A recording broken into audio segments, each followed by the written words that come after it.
Without the food supply, societies, they break down. And because of that, your news and your government won't tell you what's coming. They fear civil uprising. While you are locked in your homes, they do not want to provoke you by telling you that there is a food crisis coming. The United Nations Food and Agriculture Organization said, "We risk a looming food crisis unless measures are taken fast to keep global food supply chains alive and mitigate the pandemic's impacts across the food system. We are already seeing challenges in terms of the logistics involving movement of food from point A to point B, and the pandemic's impact on the livestock sector due to reduced access to animal feed and slaughterhouses' diminished capacity due to logistical constraints and labor shortages." The FAO said disruptions can be expected in April and May of 2020. We may be facing a man-made famine, and today I want to give you the facts.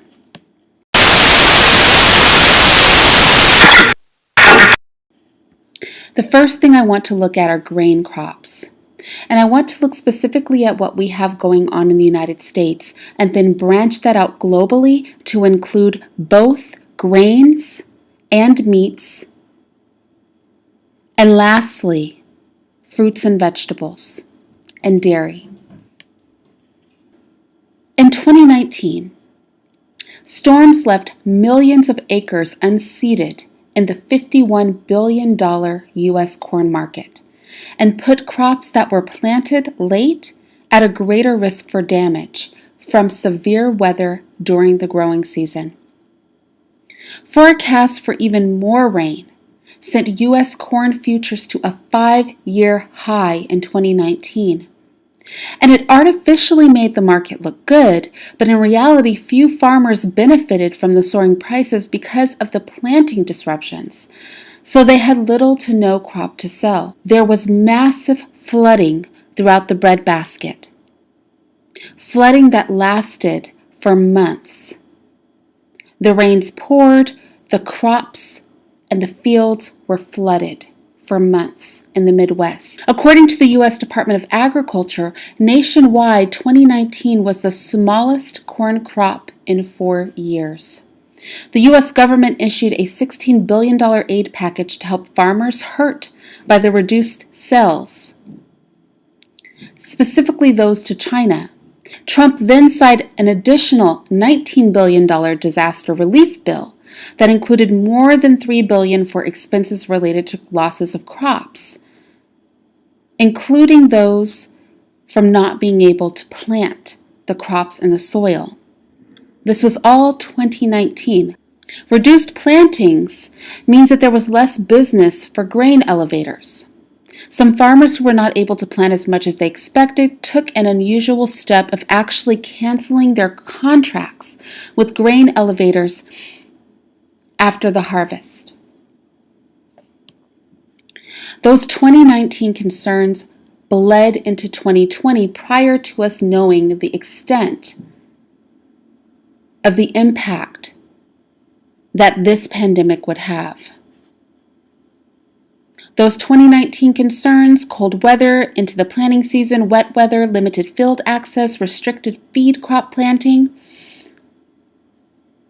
meant that even in 2020, soil conditions in the corn and soybean belt of the United States were wetter than ideal and doubled down on 2019's losses. As of the end of March 2020, Russia's agricultural ministry wants to limit grain exports, including buckwheat, rice, and ready-to-eat oats for 3 months. Russia is the world's largest wheat exporter. And based on the fact that their history includes famine, They are simply unwilling to risk their people's food supply for the rest of the world.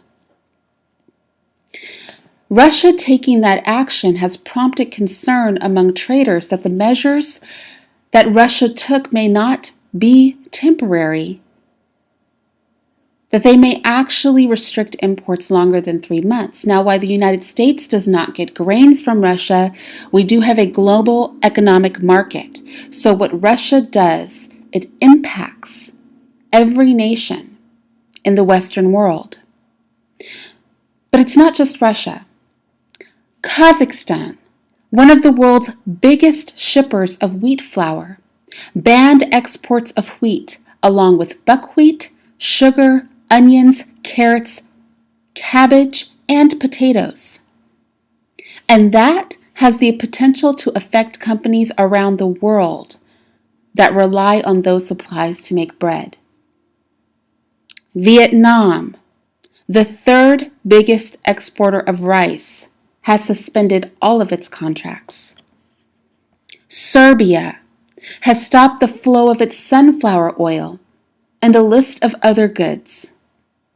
China, the biggest rice grower and consumer on the planet, well, they're not even thinking about selling their rice. They have pledged to buy more of their own rice than ever before from its own harvest, even though the government already has massive stockpiles of rice and wheat. More than enough for 1 year. Listen to what I am saying. China has stockpiles of rice and wheat, enough to feed their entire population, the largest population of people in almost any country, for a year. And they are stockpiling more. Argentina's Buenos Aires Grains Exchange lowered its estimate of the country's 2019-2020 soybean crop from 54.5 million to 52 million tons. Wheat prices continue to rise as shoppers rush to stockpile pasta and flour. And in the UK, sales of dry pasta were up 55% and stores have been emptied entirely of pasta, noodles, bread, and rice. In Ireland, it's the same thing. North Africa is buying a ton of grain. Stocks are moving from France to Algeria, according to the UN's Food and Agriculture Organization. Thai rice prices went up 14% as of the beginning of this month. And France is rationing baguettes. U.S. plantings of winter wheat are at their lowest point in more than 100 years because the fields have been flooded. And farmers planted 25% less soft red winter wheat in Illinois, and the crops are being traded at 25% higher of a cost. In Michigan, planting was 7% less. According to the USDA, about 70% of this season's wheat crop has been marketed. What that means is that it's sold. It's already sold. 70%, which only leaves 30% that is actually open for sale. Malaysia, the largest palm oil producing state of Sabah, ordered the closure of its palm oil plantations in 3 districts. But it's not just the grains. I wanted to talk about those first because those are staple products. But it's also meat and produce and dairy. Many of the nation's largest farms are struggling with another effect of this pandemic. They're being forced to destroy tens of millions of pounds of fresh food that they can't sell. The closing of restaurants and hotels and schools has put some farmers in a position where they have no buyers for more than half of their crops.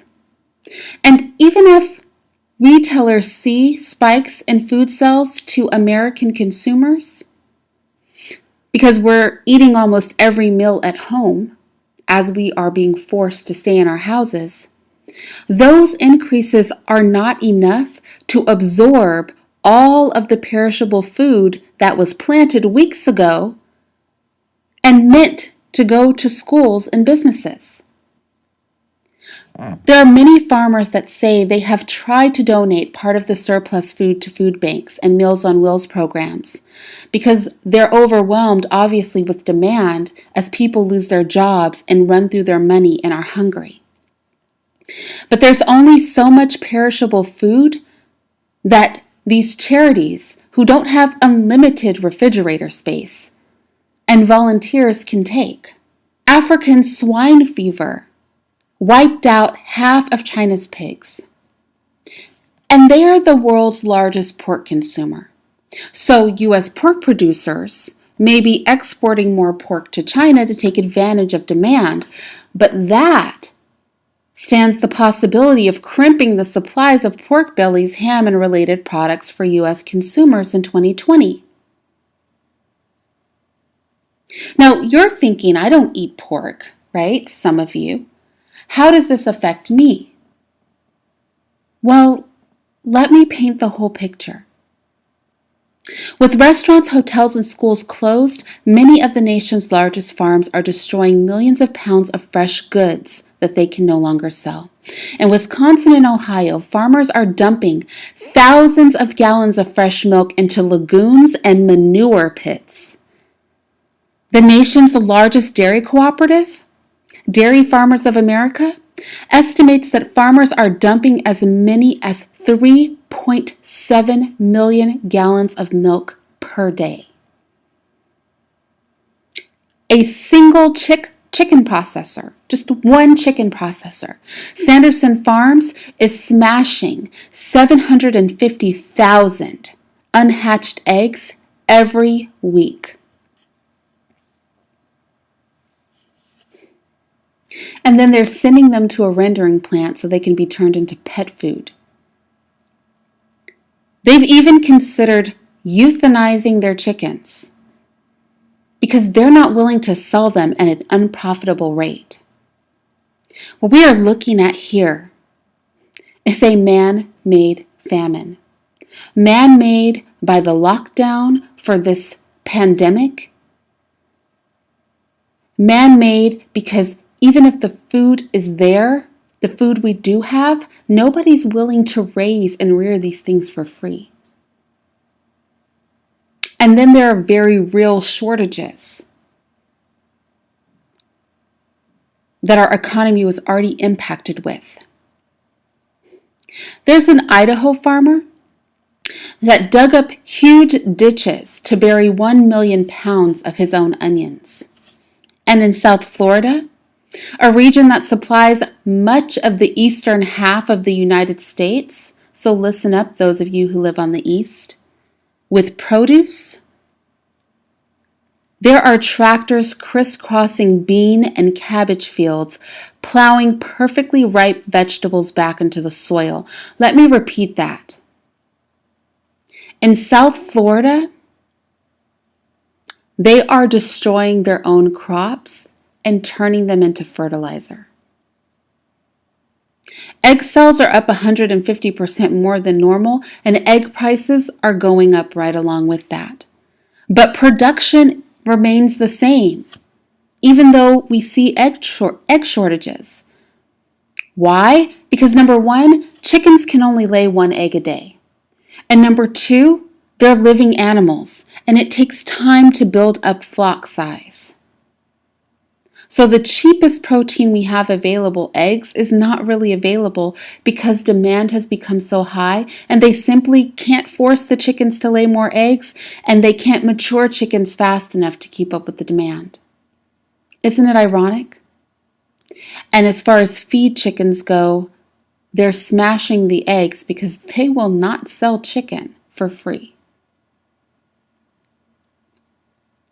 JBS, which is a major manufacturer of many types of meats, is having tons of problems. Their facility in Souderton, Pennsylvania, the largest beef facility east of Chicago, is temporarily suspended its production. The JBS beef plant in Grand Island, Nebraska, also a Sanderson Farms poultry plant in Macomb, Mississippi, and a third plant have also suspended production, Smithfee. Tyson Foods announced on April 6th that it suspended production at a pork plant in Columbus Junction, Iowa. And around 800 workers at another JPS plant in Greenlee, Colorado, they just called off work, 800 people on March 30th, as part of a mass no-show. Protectionist measures by national governments during this pandemic could provoke food shortages around the world. What am I saying to you? As you think about your survival, I want you to realize that staples, such as wheat and rice, are likely to be higher in demand. And I want you to consider that consumers, you and I, are going to be competing with food manufacturers for the limited global supply of grains. There's also consumer competition for a limited stock because demand for food will not change much, but people are going to be switching from more luxury foods to cheaper standard foods. As people are forced to stay home, they have to switch from consuming prepared foods outside the home to preparing foods inside the home. And on top of that, countries are starting to hoard food. We are already seeing rationing of food and supplies in our stores here in America. This video is to tell you to prepare. Because between those people who are panicking now, they will panic more when all of this becomes more exasperated. And they're buying through the stores and buying on the market of next year's harvest.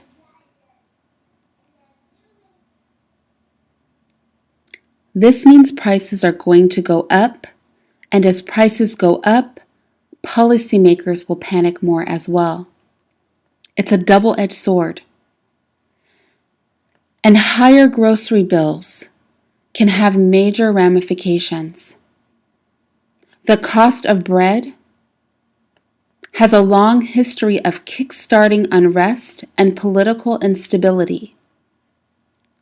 During the food price spikes of 2011 and 2008, there were food riots in more than 30 nations. Without the food supply, societies, they break down. And because of that, your news and your government won't tell you what's coming. They fear civil uprising. While you are locked in your homes, they do not want to provoke you by telling you that there is a food crisis coming. Now, I cannot guarantee this will happen, and I hope it doesn't. But what I did do today is give you the facts surrounding some of the major things that are going on globally and nationally with our food supply chain. And I would strongly encourage you to prepare, because the worst thing that can happen is that you won't have to buy some of these things for a while.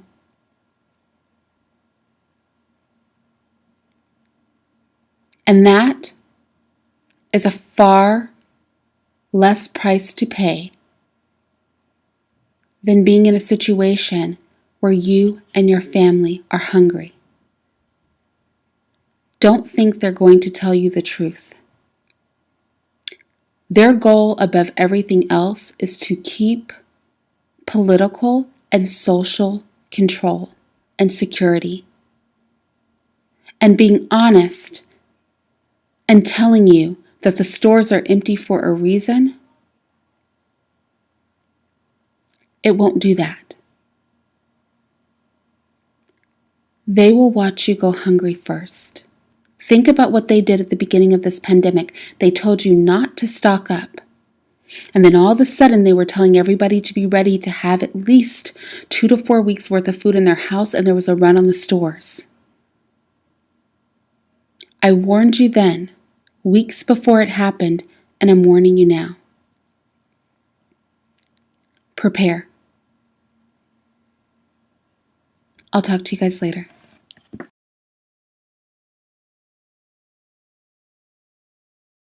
You know, the babies, the future, the black babies, that's what it's all about. You know, they talk about Black Lives Matter. I'm gonna tell you like this, man. The black youth is what matters the most. And that's what we gotta do, because that youth is what's gonna be the ones to liberate us. You know, we got it here for them. So as we give it to them, and we give this, they use these tools to build with, this is our future right here. I mean, it's the biggest investment you can make. Science Institute. You gotta invest. And there's African Senate institutes all over the country. You gotta find where they at. You gotta support those people, because there's people out here that actually have institutions and that are actually in the community doing things. You know, it's not about what we're gonna do and how we're gonna do it. You have people doing it. So it's happening. You just gotta get with the brothers, help the brothers, support the future, support yourself. That's what we're doing.